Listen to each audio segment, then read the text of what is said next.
শ্রীলঙ্কাকে উড়িয়ে দিয়ে যে রেকর্ড গড়ল পাকিস্তান। পাকিস্তান ২০২৫ সাল শেষ করল বড় জয়। রাওয়ালপিন্ডি ক্রিকেট স্টেডিয়ামে শ্রীলঙ্কাকে ৬ উইকেটে হারিয়ে তারা টি-২০ ত্রিদেশীয় সিরিজের শিরোপা জিতে নেয়।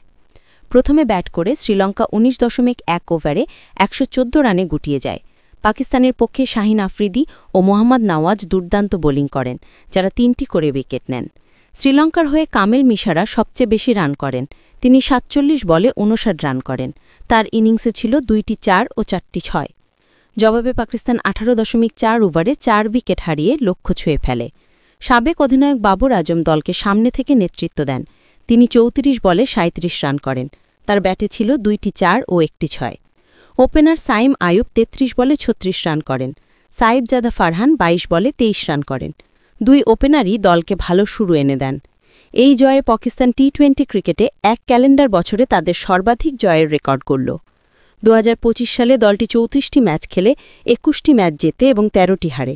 এর আগে দলটার রেকর্ড গড়েছিল ২০২১ সালে। সে বছর তারা ২৬ ম্যাচে ২০টি জয় পায়। তার আগে ২০১৮ সালে ১৯ ম্যাচে ১৭টি জয় পান বাবররা। ২০২২ সালে ২৬ ম্যাচে পাকিস্তান জিতেছিল ১৪টি ম্যাচ। ধন্যবাদ।